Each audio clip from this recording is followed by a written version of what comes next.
오늘은 레위기 영성에 대해서 말씀드리고자 합니다. 이 레위기는 이스라엘 백성들이 시내산에 머물고 있을 때 기록되어져 있는 책입니다. 레위기 전체 내용을 살펴보면 장차 이스라엘 백성들이 하나님께 어떻게 제사를 드려야 할 것인가, 즉 예배를 드려야 할 것인가, 뿐만 아니라 이스라엘 백성들이 어떠한 거룩한 삶을 살아야 될 것인가를 기록해 놓은 책입니다. 이 레위기를 통해서 레위기 전반 속에 흐르는 레위기 영성에 대해서 한번 살펴보도록 하겠습니다. 자, 첫 번째, 예배 영성을 볼 수가 있습니다. 이스라엘 백성들은 5가지 제사를 드렸습니다. 번제, 소제, 화목제, 속죄제, 속건제 제사를 드렸습니다. 이 5가지 제사를 통해서 오늘날 우리는 어떤 예배 자세, 어떤 예배 영성을 가져야 될 것인가. 자, 첫 번째 이스라엘 백성들이 드린 제사는 번제입니다. 하나님 말씀은 레위기 1장 3절 다 같이 읽읍시다. 시작. 그 예물이 소의 번제이며 험없는 숫것으로 회막문에서 여호와 앞에 기쁘게 받으시도록 드릴지니라. 이 번제는 일상생활에서 거의 매일 드리다시피 하는 제사입니다. 그래서 이 제물을 불에 태워서 전부를 하나님께 드리는 제사입니다. 오늘날 우리 예배 드리는 자세에 생각해 본다면은 바로 헌신이죠. 헌신. 이스라엘 백성들이 이 번제를 드리면서 하나님께 헌신을 다짐합니다. 저와 여러분 또 이 예배를 드리면서 하나님께 헌신을 다짐하는 마음을 가지셔야 됩니다. 바로 성경 구절 보면은 고린도전서 4장 2절 읽읍시다. 시작. 그리고 맡은 자들에게 구할 것은 충성이다. 바로 충성이 헌신입니다. 사도 바울은 로마서 1장 1절에 보니까 예수 그리스도의 종으로 헌신한다 그렇게 이야기했습니다. 뿐만 아니라 사도행전 21장 13절에 헌신함에 충성함에 있어서 죽기까지라고 하셨습니다. 죽음을 무릅쓰고라도 헌신하겠노라, 충성하겠노라 그랬었죠.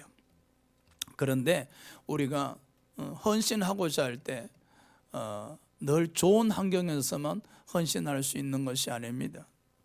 출애굽기 32장에 보면은 이스라엘 백성들이 우상을 숭배했습니다.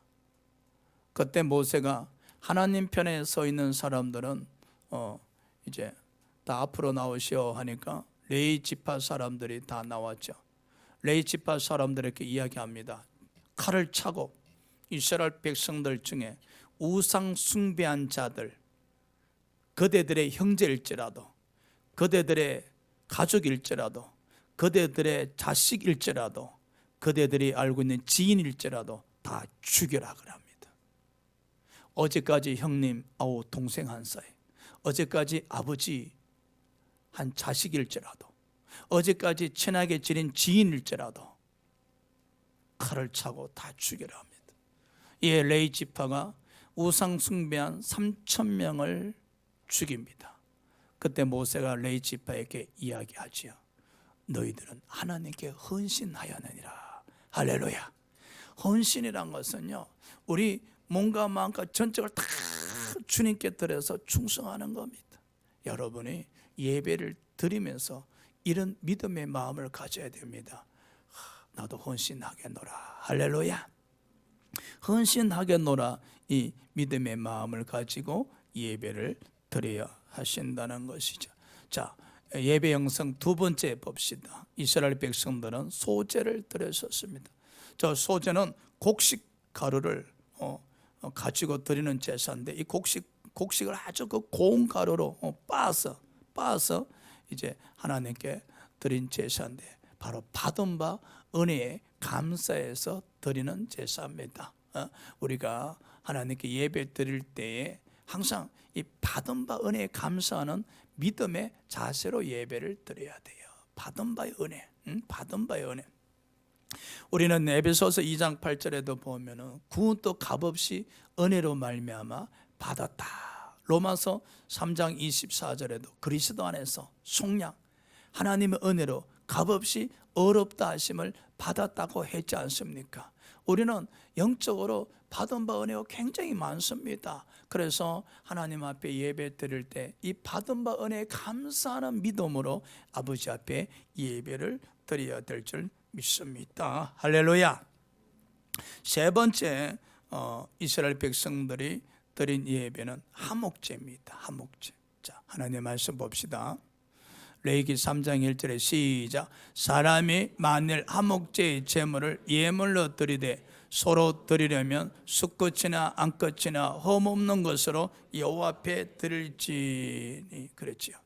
화목제는요, 그 이스라엘 백성들이 하나님 앞에 제사를 드리고 난 뒤에 그 드린 제물을 도로 갖고 와서 그 제사 드린 자나 그리고 모든 가족이 교회에서 모여서 함께 식사를 했어요. 여러분, 식사 시간이 얼마나 즐겁고 기쁨의 시간이겠습니까? 그렇죠?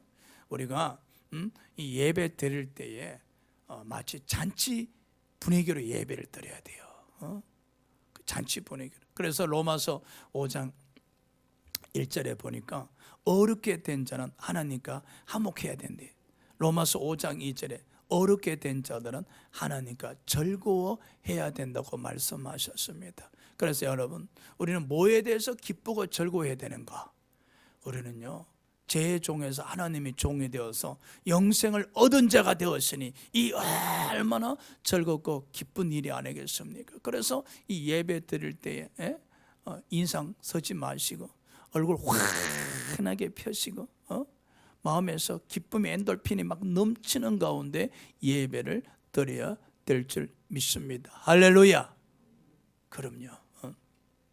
그런데 어떤 사람이 기쁘고 즐겁고 감사하는 마음으로 예배를 드릴 수 있겠습니까?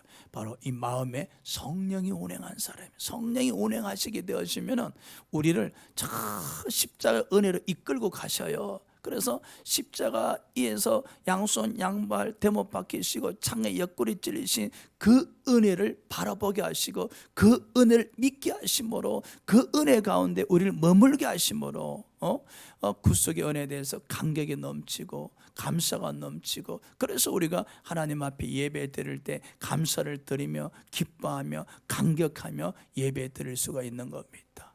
누가 이렇게 기쁨의 잔치를, 감격의 잔치를 드릴 수 있도록 만드셨는가? 우리 예수 그리스도께서 우리를 하여금 화목하게 하셨습니다. 자, 골로새서 1장 20절 다 같이 읽읍시다. 시작. 그의 십자가 피로 화평을 이루사 만물 곧 땅에 있는 것들이나 하늘에 있는 것들이나 그로 말미암아 자기와 화목하게 되기를 기뻐하심이라. 그럼요, 십자가 피로 이제 화목할 수가 있게 되어진 겁니다. 그래서 이 구속의 은혜를 깨닫는 사람들은 저 십자가 피의 은혜로 말미암아 예배 드릴 때 기쁨이 넘치고 즐거움이 넘치고 감사와 감격이 넘치는 가운데 예배 드릴 수 있게 되어지는 겁니다. 할렐루야. 자, 네 번째 예배 형성에 있어서 이스라엘 백성들이 드린 제사가 속죄제입니다. 속죄제. 자, 하나님 말씀 4장 2절을 보시겠습니다. 시작. 이스라엘 자손에게 말하여 이르라. 누구든지 여호와의 계명 중 하나라도 거듭 범하였으되. 우리가 예배 드릴 때 죄에 대한 고백이 있어야 돼요.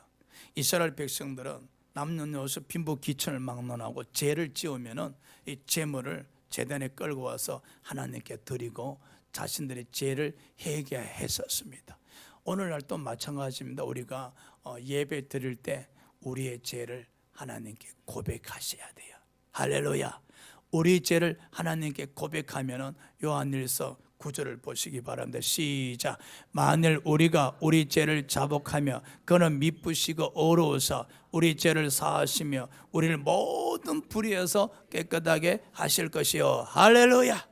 얼마나 감사합니까? 이 예배를 드리는 가운데 우리 죄를 고백하셔야 됩니다. 하나님 죄송합니다 하면서 우리 죄를 낱낱이 고백을 드릴 때 하나님은 미쁘시고 어려워서 우리 죄를 사하시고 우리 모든 불의에서 우리를 깨끗하게 하신다는 사실입니다. 자, 다섯 번째 예배 영성으로 이스라엘 백성들이 드린 제사가 속건제입니다. 6장 2절이죠. 시작.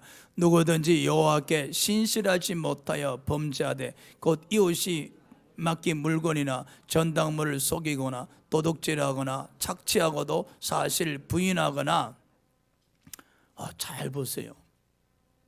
우리는 이런 성도 되지 말아야 돼요.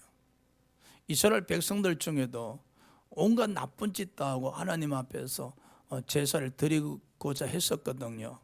그러면 안 된다는 거야. 한마디로 교회 구원받은 백성들이 세상 사람 덩치면 안 된다는 거예요. 세상 사람들 피해 주면 안 된다는 거예요. 마태복음 5장에도 너희는 세상에 빛이 되라고 말씀하셨잖아요. 빛이 돼야지. 그렇지 않고 이웃의 맡긴 물건을 취하고 전당물을 속여서 취하고 도둑질하고 착취하고 이러면 안 된다는 거예요. 그러니까 구원받은 백성들이 사회생활하면서 온갖 나쁜 짓에 솔선수범해서 먼저 움직이니까 교회가 지탄의 대상이 되는 거예요. 이런 자들은 하나님 앞에 속건제를 드려야 된다는 거예요. 근데 하나님 잘못했으면 나면 끝나는 게 아니에요.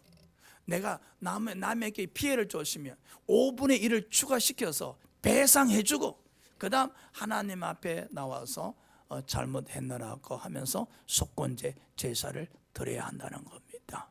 우리 예수님도 말씀하셨어요. 마태복음 5장 22절에서 24절 시작. 그러므로 예물을 제단에 드려다가 거기서 내 형제에게 원망을 들을 만한 일이 있는 것이 생각나거든 예물을 제단 앞에 두고 먼저 가서 형제 화목하고 거기 와서 예물을 드리라. 남에게 덩친 일이 있으면 남에게 사기쳐서 피눈물 흘리게 한 일들이 있으면 교회 와서 주여 하면서 예배 드리기 전에 그 이웃, 그 형제 찾아가서 잘못을 시인하고 다 배상해주고 그 다음 교회 와서 예배를 드리라 하는 겁니다. 우리 구원받은 백성들은요 일상생활 삶 속에서 항상 빛이 되셔야 되고 항상 본이 되셔야 됩니다. 할렐루야. 자, 이스라엘 백성들이 드린 5가지 제사를 통해서 예배 영성을 살펴보았습니다. 벌써 설교 잊어버린 사람이 있을 거예요. 이제 정리합시다. 이스라엘 백성들이 드린 제사는 몇 가지예요? 제 손을 한번 보세요. 번제, 소제, 화목제, 속제제, 속건제. 이거 암송하기도 쉬워. 속건제는 5장, 속제제는 4장, 화목제는 3장, 소제는 2장, 번제는 1장이요. 번제가 처음 나니까 번제가 몇 장? 1장. 소제는 2장, 화목제는 3장, 속제제는 4장, 속건제는 5장이요. 이 이스라엘 백성들이 드린 5가지 제사를 통해서 오늘날 우리가 어떤 예배 영성을 가져야 되는가 정리하면은 이스라엘 백성들이 드린 첫 번째 제사가 번제입니다. 저 바로 헌신을 다짐한 겁니다. 몸과 정성을 다하여 주님 충성하겠나이다. 우리가 예배 드리면서 주님 충성하겠나이다. 이 헌신의 믿음이 여러분에게 넘치시기 바랍니다. 이스라엘 백성들이 두 번째 드린 제사가 소제입니다. 곡식가루를 가지고 아버지 앞에 드린 제사인데 바로 받은 바 은혜에 감사해서 드리는 제사예요. 우리는 예배를 드리면서 항상 받은 바 은혜에 감사하는 믿음이 넘쳐나셔야 돼요. 세 번째 이스라엘 백성들이 드린 제사가 화목제입니다. 제사 드리고 난 뒤에 드린 자나 가정인이 다 교회에 모여서 식사를 했어요. 서로 교제하면서 기뻐하면서 감사하면서 잔칫날이었어요. 그래서 우리가 이 예배 드릴 때에 항상 기뻐하며 감사하며 감격하는 그런 믿음으로 아버지 앞에 제사를 예배를 드려야 돼요. 이스라엘 백성들이 드린 네 번째 제사가 속죄제입니다. 남녀노소 빈부 기출 막론하고 죄를 지은 자가 있으면 아버지 앞에 제물을 드리고 자신들의 죄를 고백하고 죄 사함을 받았어요. 뿐만 아니라 우리도 하나님 앞에 예배 드릴 때 일상생활 속에 지은 죄가 있다면 아버지 앞에 딱 고백하고 죄 사함 받는 믿음의 예배를 드려야 돼요. 다섯 번째 이스라엘 백성들이 드린 제사는 속건제입니다. 이웃과의 관계죠. 이웃 사람들에게 덩치고 사기치고 온갖 나쁜 짓 다 한 사람들은 예배 드리기 전에 먼저 이웃 찾아가서 배상해주고 잘못을 시인해주고 그 다음 재물을 가지고 아버지 앞에 나와서 회개 제사를 드리는 게 속건제입니다. 우리도 하나님 앞에 예배 드릴 때 이웃에게 혹시 잘못한 것이 없는가, 나로 인해서 이웃이 피해 입은 일이 없는가, 혹시 나로 인해서 이웃들 중에 시험 든 사람들이 없는가 다 생각해보고 그런 일이 있다면 찾아가서 잘못을 시인하고 또 배상해주고 아버지 앞에 나와서 주일을 예배 드려야만이 빛의 자녀로서 빛의 착함을 드러낼 수 있는 믿음의 예배를 드리는 겁니다. 할렐루야. 자, 우리는 레위기를 통해서 첫 번째 예배 영성을 살펴보았습니다. 자, 레위기의 두 번째 영성은 나병 영성입니다. 자, 말씀 봅시다. 레위기 13장 45절 시작. 나병 환자는 옷을 찢고 머리를 풀며 입술을 가리고 외치기를 부정하다 부정하다 할 것이요. 그랬죠. 이 당시 나병이 걸리게 되어지면요, 이스라엘 백성들이 살고 있는 진에서 격리돼서 저 강야로 내보내버립니다. 한마디로 나병 걸린 사람들은 일반 백성들하고 같이 살 수가 없어요. 오늘날 같으면 바로 소록도에 가서 그 나병 걸리신 분들이 같이 사는 그렇게 처지가 되어지지요. 우리는요, 신앙생활하면서 이 나병 환자가 되면 안 됩니다. 우리는 나병 환자인지도 모릅니다. 출애굽기 4장 아마 그게 보면은 모세가 하나님하고 이렇게 대화하는 장면이 나오잖아요. 하나님께서 모세에게 손을 가슴에 대어보라 그랬어요. 모세가 손을 가슴에 탁 대니까 그 떼는 순간에 손이 나병에 들어버렸어요. 이 마음속에 있는 온갖 죄가 이 손에 묻어난 것이죠. 예수님께서도 마태복음 15장 18절 19절에 말씀하셨어요. 사람이 입으로 들어가는 것이 사람을 더럽게 하는 것이 아니라 사람이 입에서 나오는 것이 사람을 더럽게 하는데, 이 사람 입에서 나오는 것은 마음에서 나오는 것, 마음에서 악한 생각, 살인, 간음, 음란, 도둑질, 중상, 비방 이런 모든 것을 마음에서 나오기 때문에 사람을 더럽게 하는 거라. 그래서 어떻게 보면 우리 이 마음은 나병 환자요. 나병 환자. 그래서 우리 손을 이 마음에다 탁 대어보면 다른 사람 눈에는 안 보이도 자기 눈에는 다 죄의 점들이 보일 겁니다. 죄의 점들이 보일 겁니다. 이렇게 보일 겁니다. 여러분, 죄가 보이면은 그 죄를 덮으려고 애쓰지 말고, 죄는요 마음에서 아무리 숨겨도 이 다 손에 묻어납니다. 제 손에 묻어나기 때문에 그 죄를 마음에 영원토록 숨기지 마시고, 하나님은 그 죄를 다 드러나게 하시니까 아버지 앞에 나와서 죄가 보일 때마다 회개하셔야 됩니다. 할렐루야. 자, 보십시오. 이스라엘 백성들 중에 나병 환자가 되어지면은 이제 저 강야에 쫓겨나서 혼자 살아야 됩니다. 죄가 드러나게 되어지면 사람은 세상과 격리되고 공동단체와 격리되고 교회에서 격리가 되어서 그야말로 남사스러워서 강야 가서 혼자 살아야 되죠. 그래서 나병 환자는 이렇게 고백해, 옷을 찢고 머리를 풀며 옷을 찢고 자기가 머리를 푸는 거예요. 왜 자기가 옷을 찢고 머리를 푸는가? 스스로 죽은 자 취급하는 거예요. 그리고 자기가 자기 자신을 예도하는 거예요. 나는 이제 죽은 자예요. 나는 이제 죽은 자 하면서 자기가 자기 자신을 예도하는 거예요. 요엘서 2장 13절에 보니까 요엘 선지자가 그랬어요. 옷을 찢지 말고 마음을 찢어라. 할렐루야. 우리는요, 이 나병 환자다 싶으면은, 죄로 말미암아 나병 환자다 싶으면은 우리는 옷을 찢지 말고 그냥 마음을 찢어야 돼요. 마음을 찢으면 어떻게 되는가? 로마서 2장 28절의 말씀처럼 성령으로 마음의 할례를 받게 되어져. 성령으로 마음이 할례 받게 되어지면은 에베소서 3장 16절의 말씀처럼 우리 속사람이 아주 강건하게 되어져. 강건하게 되어지면 에베소서 3장 17절의 말씀처럼 예수 그리스도를 믿는 믿음이 우리 안을 지배하게 되어지고 18절의 말씀처럼 그리스도의 사랑을 깨달아서 우리 마음이 주님의 사랑을 아주 충만하게 되어지는 겁니다. 할렐루야. 우리 마음에 죄로 가득 찼던 마음에 주님의 사랑으로 가득 채워진다면 더 이상 나병 환자로 살 필요가 없지요. 응? 당시에 보십시오. 나병 환자는요, 자기 입술을 가리고 외치기를 부정하다, 부정하다 이렇게 외칩니다. 남사스럽다는 거죠. 남사스러워요, 남사스러워요. 그리고 제게 가까이 오지 마세요. 나병에 전염됩니다. 이렇게 이야기하는 거예요.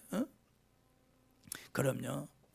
우리가 죄로 인해서 나병 환자가 되면은 남사스러움을 느끼지요. 부끄러움을 느끼게 되어지지요. 그리고 또 우리 죄로 말미암아 남에게 죄를 오염시키는 일은 없어야 되겠죠. 그럼요. 저 나병 환자가 격리되었다가 강야에 가서 혼자 살고 있다가 나병이 치료가 되어지면은 다시 가족이 있는 곳으로 돌아올 수가 있게 되어졌어요. 근데 얼마나 감사합니까? 에베소서 1장 7절에 보니까 예수 그리스도 피로 죄의 나병 환자인 저와 여러분이 제가 다 죄사함받고 치료가 되어졌었으니 할렐루야. 우리를 저 강야에 외롭게 버리지 아니하시고 예수님께서 예수님 품 안으로 오라 하시고 얼마나 감사해요.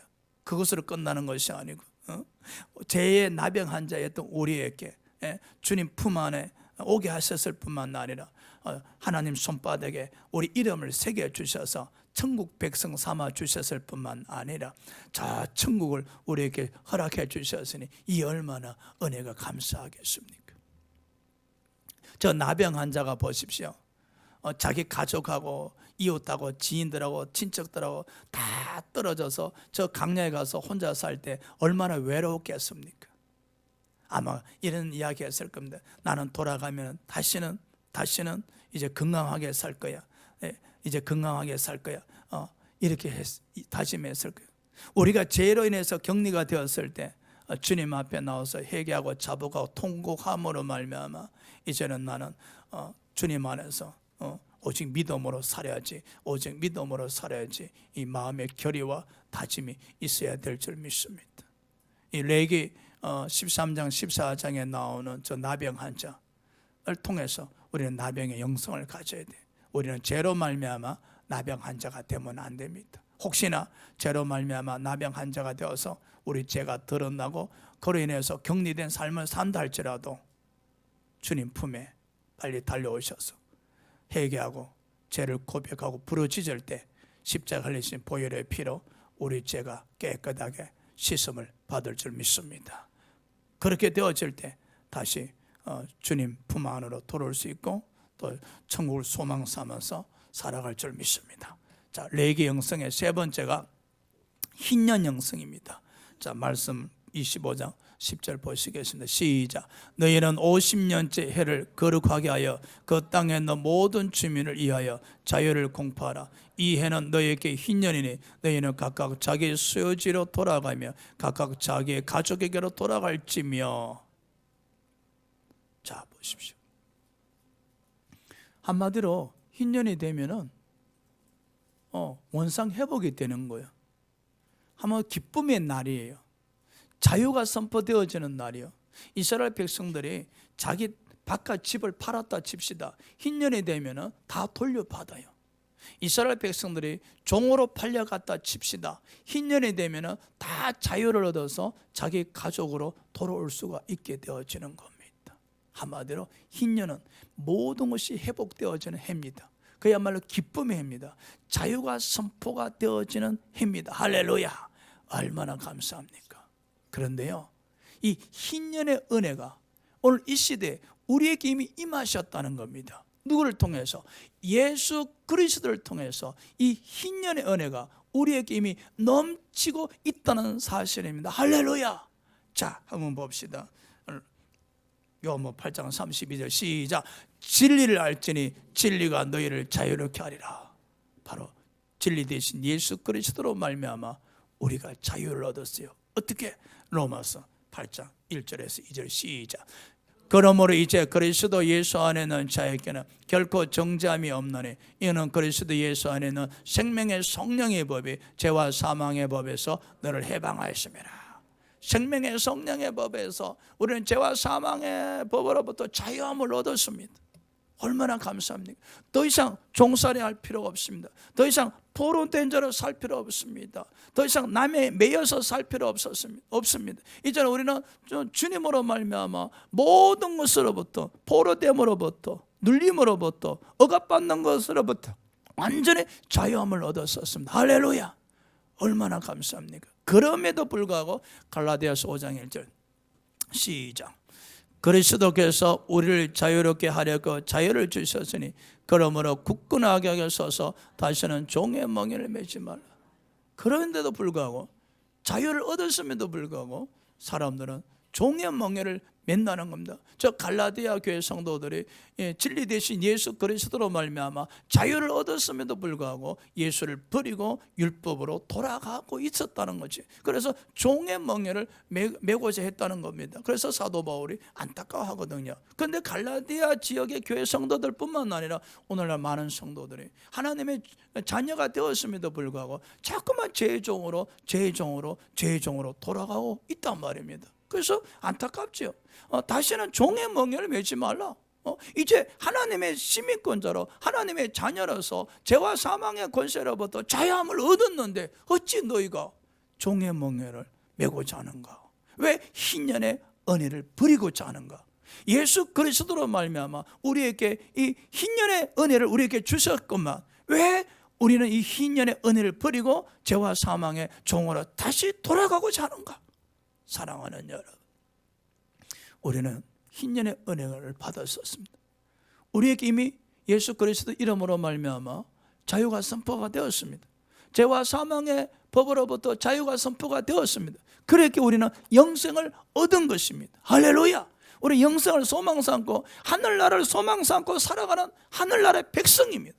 그러므로 다시는 죄와 사망의 종으로 돌아가서는 안 해야 됩니다.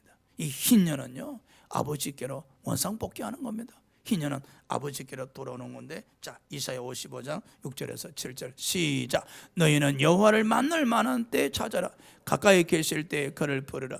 악인은 그의 길을, 불의한 자는 그의 생각을 버리고 여호와께로 돌아오라. 그리하면 그가